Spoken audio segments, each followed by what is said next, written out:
Hello, everybody.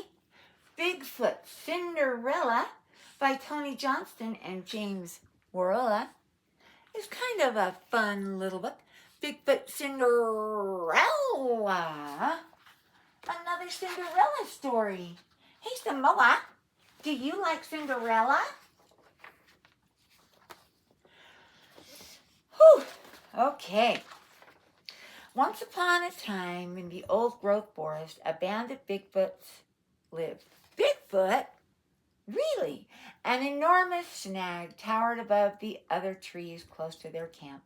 Inside its hollow halls of bark lived a dashing Bigfoot Prince. He was tall and as dark as a Douglas fir, with feet like cedar stumps. Ooh, attractive. Yeah. He was as odoriferous as his tree home was coniferous. That's right. And he was so horrendously hairy that Bigfoot women near and far longed to marry him. Woo! Woo! Check out that Bigfoot Prince.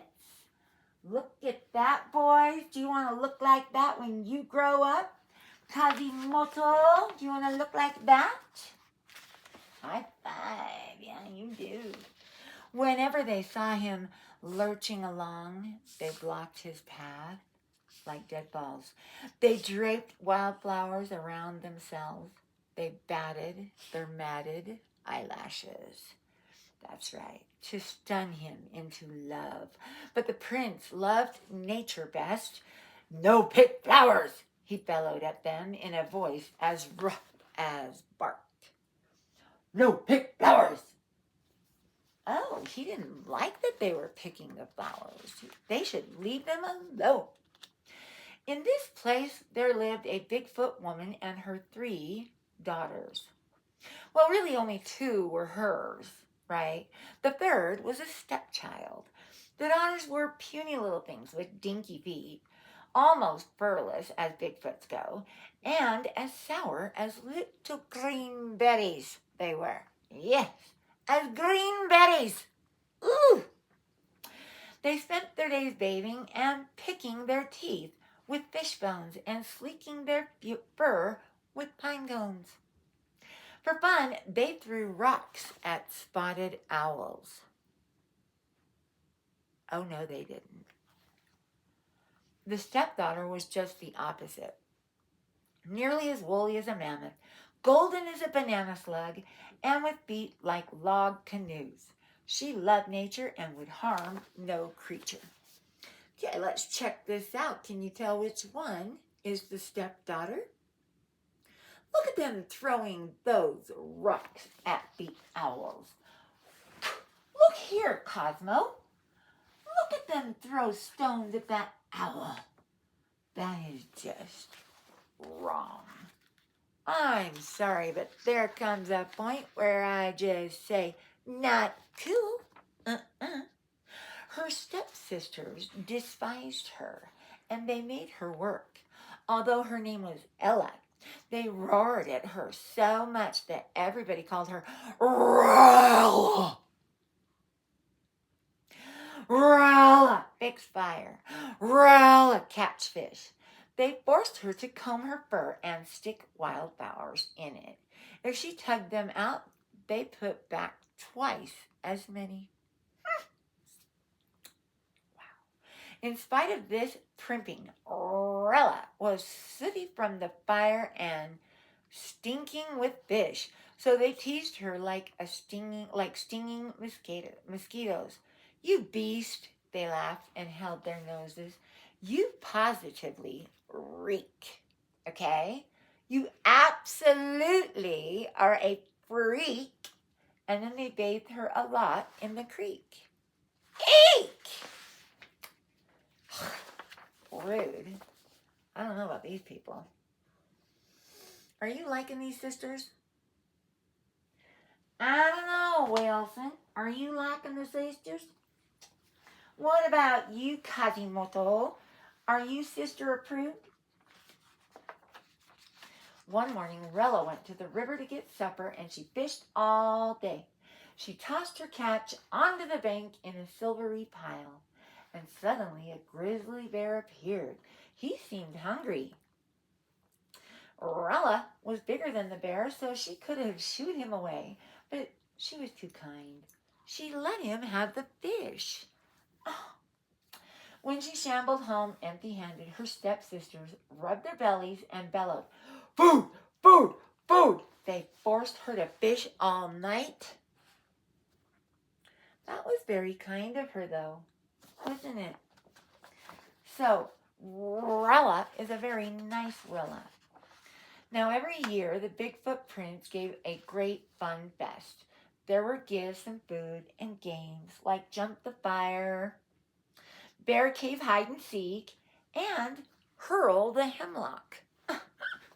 I played that before. But log rolling was his favorite.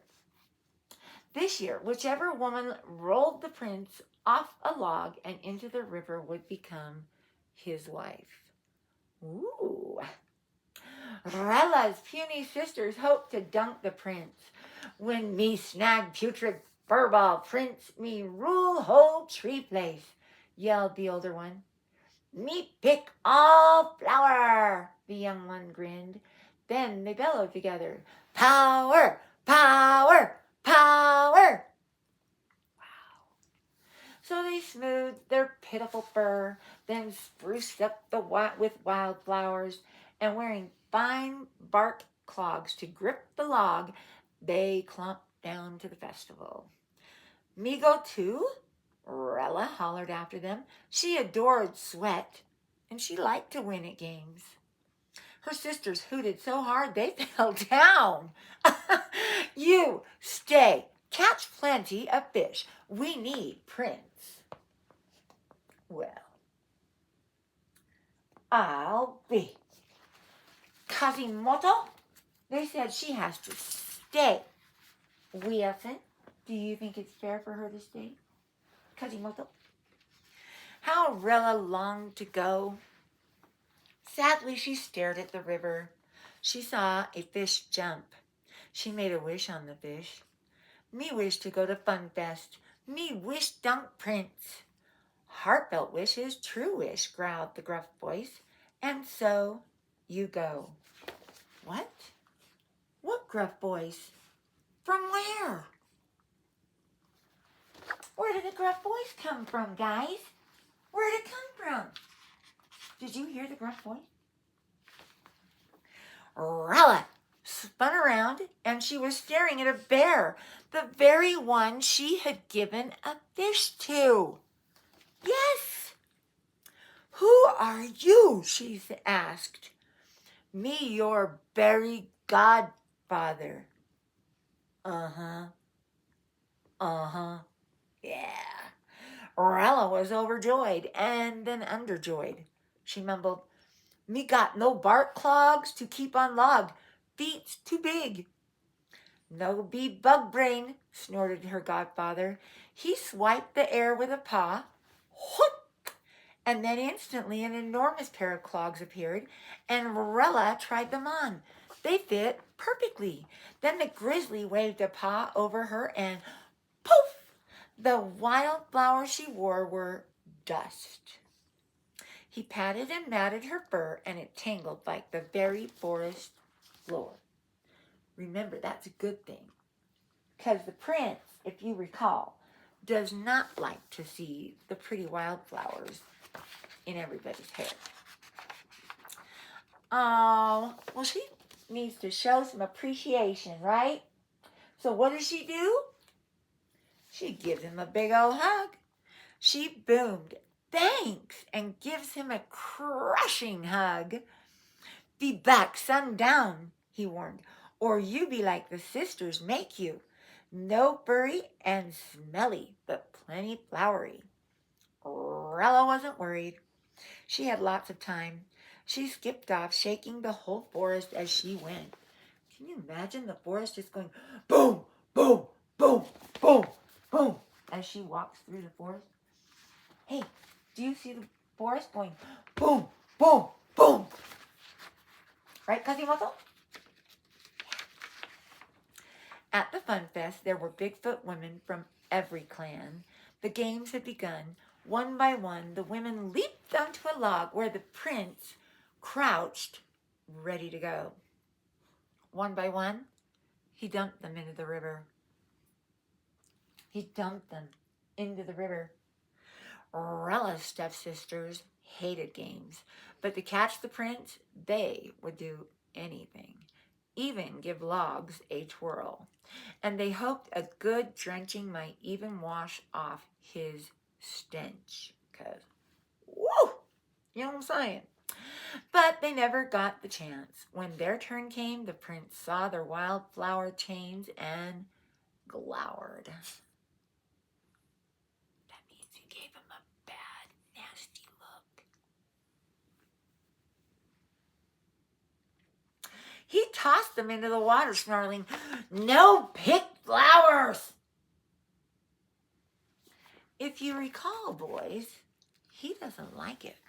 Look where Samoa went. He doesn't like it when they pick the flowers. Does he, Samoa? No, he doesn't. There was the day grew late and everyone had tried to win. Everyone had failed. The Bigfoot Prince rumbled, "Rats! No bride!" He was about to slouch home when, thunk, Rella bounced onto the log, pounding her chest and whooping, "Me dunk prince! Me dunk prince!" What do you think, Samoa? Can she dunk the prince? Do you think she'll dunk him?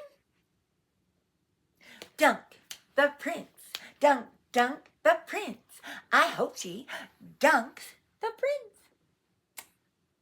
Do you think she can do it? I think she can. Grunting with all her might, she spun the log like a big twig, and then she gave it a twist. And floop, the prince flopped into the river. Just like that. Whoa! There was a stunned silence. Shh. The Bigfoots were slow-witted, so it took them a while to figure out what had happened. And when at last they began to chant, "Bride, bride, bride," the sun was setting. Rella saw that the sun was setting and rushed to the dense trees, shrieking, "Eek!" just as her matted fur went sleek and the wildflowers began to sprout. The prince lurched from the water, dripping and crushed. His dream woman, shaggy as the forest floor, smelly as a fish, and strong, was gone. Samoa, his dream woman, is gone.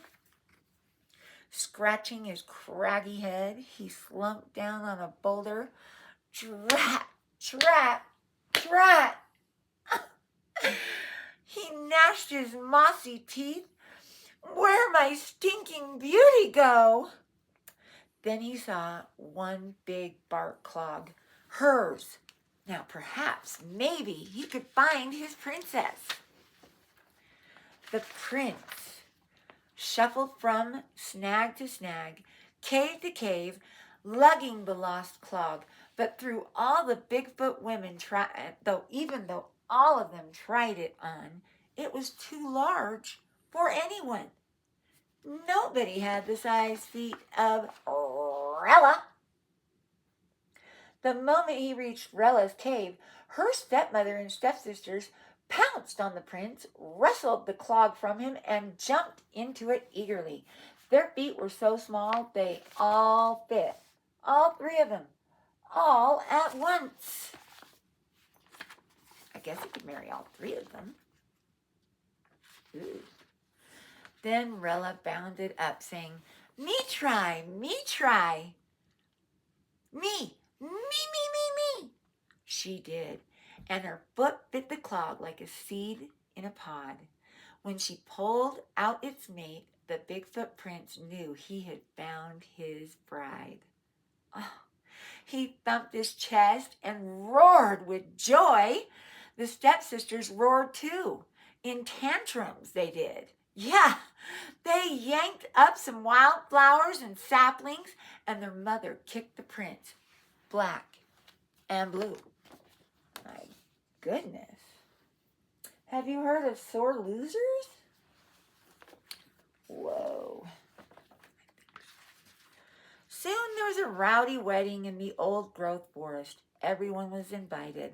Even Rella's stepmother and stepsisters could come if they followed these rules carefully. No pick flower, no pull tree, and no kick royal family. Well, they're lucky to get an invite if you ask me. How creative of a story, Tony Johnston and James Warhola. I liked that Princess Rella finally found her prince. They were perfect for each other, don't you think? She was shaggy like you. It's time for a doggy spa day. It's a doggy spa day time. Huh. You're getting shaggier and shaggier every day. Thank you for coming.